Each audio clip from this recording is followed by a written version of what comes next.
So resource and development, मैंने जैसे बताया था कि रिसोर्स क्या होते हैं। बेसिकली रिसोर्स वो होते हैं जो हमारी नीड्स को, हमारी सेटिस्फेक्शन को पूरा करते हैं। तो वो कहते हैं everything available in our environment which can be use to satisfy our needs provided it is technologically accessible, economically feasible and culturally acceptable can be termed as resource. तो वो क्या कह रहा है, रिसोर्स क्या है यहाँ पे, जो चीज़ हमारे इन्वायरमेंट में प्रेजेंट है, हमारे इन्वायरमेंट में अवेलेबल है और हमारी नीड्स को फुलफ़िल करती है, हमारी ज़रूरतों को पूरा करती है, उसको हम क्या बोलते हैं, resource. For example sunlight, water, air, ये सब रिसोर्स हैं। सॉइल रिसोर्स है, लैंड रिसोर्स हैं जो हमारी ज़रूरतों को पूरा करता है। अगर सनलाइट नहीं होगी तो हमें रोशनी नहीं मिल पाएगी, प्लांट्स नहीं ग्रो हो पाएंगे। मिट्टी नहीं होगी तो मिट्टी के बिना प्लांट्स नहीं ग्रो हो पाएंगे। तो ये सब हमारी ज़रूरतों को पूरा करते हैं, इनके बिना हमारा लाइवलीहुड होना पॉसिबल ही नहीं। वो कहता है जो रिसोर्स है, these resources can be classified in the following veg on the basis of origin. मतलब वो कह रहे हैं जो रिसोर्सेज है हमारे चार पार्ट्स में डिवाइड होते हैं। पहला इसके अंदर कौन सा, on the basis of origin. Origin का मतलब होता है किस तरह से रिसोर्स बने हैं। फर्स्ट है बायोटिक एंड अबायोटिक, सेकंड है एग्जॉस्टिबिलिटी। एग्जॉस्टिबिलिटी का मतलब होता है कितनी इनकी जो लाइफ होती है उसके ऊपर डिपेंड करते हैं। Like renewable and non renewable. Renewable resources वो होते हैं जिनको हम दोबारा रीन्यू कर सकते हैं। Non renewable resources are those जो after a long time renew होता है या फिर जो रीन्यू हो ही नहीं पाते हैं। नेक्स्ट है हमारे pass on the basis of ownership. Ownership का मतलब होता है कि कई बार हमारे पास ऐसे रिसोर्स होते हैं जिसकी एक ऑनरशिप जो होती है पर्टिकुलर पर्सन के पास होती है, जैसे कि इंडिविजुअल, कम्युनिटी या फिर नेशनल या इंटरनेशनल। नेक्स्ट है हमारे pass on the basis of status of development. Status of development का मतलब होता है this is the chart of resource. Resource basically दो तरह के होते हैं, natural resource and human resource. Natural resource कौन सा होता है, रेन्यूएबल एंड नॉन। अब पहले मेरी बात को समझ, रिसोर्स हमने बोला दो तरह से होते हैं, नेचुरल एंड ह्यूमन। अब नेचुरल और ह्यूमन का मतलब क्या है, एक रिसोर्स वो वाले जो नेचुरली हमें परमात्मा ने दिए, मतलब प्रकृति ने हमें दी हैं। ह्यूमन वाले कौन से हो गए, जो आर्टिफिशियल है, जो हम ह्यूमंस ने खुद बनाए हैं। अब जो नेचुरल है वो दो तरह से, renewable and non renewable.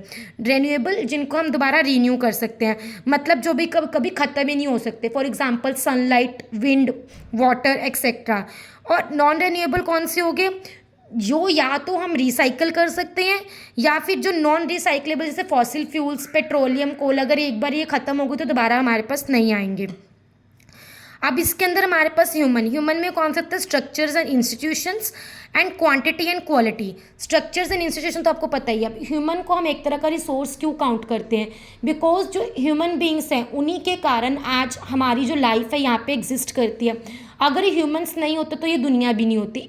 In humans ने अपने माइंड को, अपने स्किल्स को यूज़ करके पूरी धरती की प्रॉपर तरीके से डेवलपमेंट की है, मतलब इसको एक अच्छे रास्ते पर लेकर गए हैं। फाइन। नेक्स्ट है हमारे पास रिसोर्स प्लानिंग। रिसोर्स प्लानिंग क्या होता है, planning is the widely accepted strategy for judicious use of resources. It has important in country like India which has enormous diversity in the availability of resources. There are regions which are rich in certain types of resources but are deficient in some other resources. There are some regions which can be considered self-sufficient in terms of the availability of resources, and there are some regions which have acute shortage of some vital resources. Simple भाषा में वो क्या कहना चाहता है, वो कहता है रिसोर्स प्लानिंग जो है, रिसोर्स की जो प्लानिंग है, रिसोर्स प्लानिंग का मतलब होता है हमें अपने रिसोर्सेज का यूज़ किस तरह से करना चाहिए। वो कहता है हमें अपनी रिसोर्स प्लानिंग है इस तरह से करनी चाहिए कि ना तो वो किसी के लिए कम हो, ना ही वो एक्सेस में हो। वो कहता है अब हमारी कंट्री की अगर हम लोग बात करें, इंडिया की बात करें, तो इंडिया की कुछ स्टेट्स में कुछ जो रिसोर्स हैं बहुत ज़्यादा मात्रा में और कुछ रिसोर्स बहुत कम मात्रा में है। इट मीन्स कहीं जगह तो उसकी एक्सेसिबिलिटी बहुत ज़्यादा और कहीं जगह बहुत ज़्यादा शॉर्टेज है। तो हमें उसको बैलेंस करके चलना चाहिए ताकि हर क्षेत्र में हर रिसोर्स की अवेलेबिलिटी हो। फॉर एग्जांपल अगर हम लोग क्या कहते हैं उसकी बात करें, मिनरल्स वगैरह की बात करें, वो हम उड़ीसा से बहुत ज़्यादा मात्रा में मिलते हैं। या केरला की बात करें, असम की बात करें, फॉर एग्जांपल असम में सबसे टी उत्पादक जो है बहुत ज़्यादा है। अगर असम अपनी प्रोडक्शन करता है तो असम जो है अपनी पूरी की पूरी कंट्री के अंदर उसको सेपरेट करता है, मतलब उसको सेल आउट करता है, तो उसको बैलेंस बना के रखते हैं। दिस इज़ ऑल अबाउट कि हमें रिसोर्सेज का प्रॉपर तरीके से इस्तेमाल करना चाहिए ताकि जहाँ पे शॉर्टेज भी है रिसोर्सेज की वहाँ पे भी वो वहाँ तक जा सके। पॉइंट समझ आया मेरा। Conservation of resources. Conservation of resources का मतलब क्या होता है? कंजर्व का मतलब होता है सेव करके रखना। दैट मीन्स रिसोर्सेज को सेव करके रखना, मतलब रिसोर्सेज का जुडिशियस तरीके से इस्तेमाल करना, रिसोर्सेज का कम से कम यूज़ करना, जहाँ पे हमें उनकी ज़रूरत है उतना ही यूज़ करना, फालतू में वेस्ट ना करना। अब मैं तेरे को सबसे बड़ा एग्जांपल देती हूँ यहाँ पे वाटर का। जो वाटर है आज के टाइम में, वाटर तूने भी सुना होगा, हमारी कंट्री में वाटर की कमी होती जा रही है। इवन कई जगह ऐसी है, कुछ प्लेसेस ऐसी है जहाँ पे वाटर इतना कम हो चुके हैं कि लोगों को बहुत दिक्कत है। जैसे बेंगलोर वाली साइड की बात करूँ तो वहाँ पे पीछे ये प्रॉब्लम आई भी थी। तो हमें अपना जो पानी है उसका सही ढंग से यूज़ करना है ताकि आने वाली जनरेशन को भी वो चीज़ अवेलेबिलिटी हो। कंजर्वेशन ऑफ रिसोर्स होता है कि resource are vital for any development activity, but irrational consumption and over utilization of resources may lead to socio-economic and environmental problem. To overcome these problems, resource conservation at various levels is important. This had been the main concern of the leaders and thinkers in the past.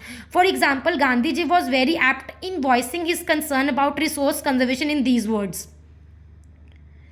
वो क्या कह रहा है? Conservation of resource जो मैंने तेरे को अभी बताया वही यहाँ बुक में लिखा है। उसने बोला कि आज के टाइम में जो रिसोर्स हैं उनका प्रॉपर तरीके से यूज़ करना बहुत ज़्यादा ज़रूरी है। आज के टाइम में लोग ओवर यूटिलाइजेशन कर रहे हैं रिसोर्सेज की, जिसके कारण आगे जाके हमें इन्वायरमेंटल प्रॉब्लम्स को फेस करना पड़ता है। आज के टाइम में हमारे जितने भी बड़े बड़े लीडर्स हैं या थिंकर्स हैं, उनका मेन क्या है कि हम लोग अपने रिसोर्सेज को यूटिलाइज कैसे करें या उन्हें कंजर्व कैसे रखें। इसीलिए जो हमारे महात्मा गांधी जी थे उन्होंने भी अपनी वॉइस रेज की थी हमारे रिसोर्सेज को सेव करने के लिए। ठीक है।